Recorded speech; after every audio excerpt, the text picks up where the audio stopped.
आज ओपीडी में मेरे पास एक पेशेंट आई थी। उन्हें लग रहा था कि उनका पीरियड नॉर्मल है, लेकिन जब हमने उनकी हिस्ट्री ली तो पता चला कि उनका जो पिछले मंथ का जो पीरियड था वो मिस हुआ था। तो हम लोग इन्वेस्टिगेशन के लिए पहले उनका प्रेगनेंसी टेस्ट करवाए। वो प्रेगनेंसी टेस्ट पॉजिटिव आया। अब सवाल ये उठता है कि प्रेगनेंसी तो ब्लीडिंग क्यों हो रही है। तो देखिए, अगर आपकी प्रेगनेंसी है और ब्लीडिंग हो रही है तो यानी कोई खतरा है। तो उसे इन्वेस्टिगेट करने के लिए कुछ जांचें होती हैं जो डॉक्टर द्वारा करवाए जाते हैं, जैसे बीटा HCG, ट्रांसवेजाइनल अल्ट्रासाउंड, जिसके द्वारा हम पुष्टि कर सकते हैं कि बच्चा अपने स्थान पे है या फिर बाहर ग्रो कर रहा है, प्रेगनेंसी कहीं कमज़ोर तो नहीं है। तो देखिए, अगर आपका जो अल्ट्रासाउंड रिपोर्ट है उसमें बच्चेदानी के अंदर बच्चा नहीं दिखाई दे रहा है और बीटा HCG के लेवल के अनुसार वो बच्चा दिखाई देना चाहिए था, तो ये एक खतरा हो सकता है।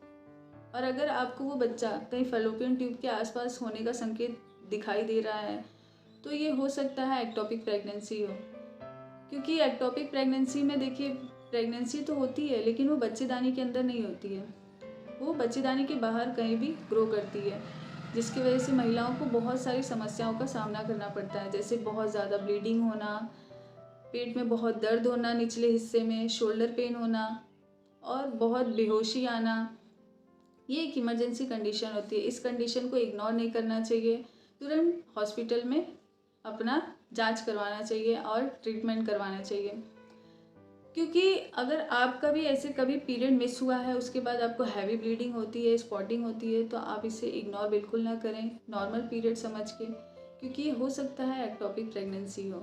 क्योंकि कोई भी समस्या आने से पहले उसका कुछ तो संकेत दिखाई देता है। समझदारी इसी में होती है कि हम कितना जल्दी उसे समझ सकते हैं।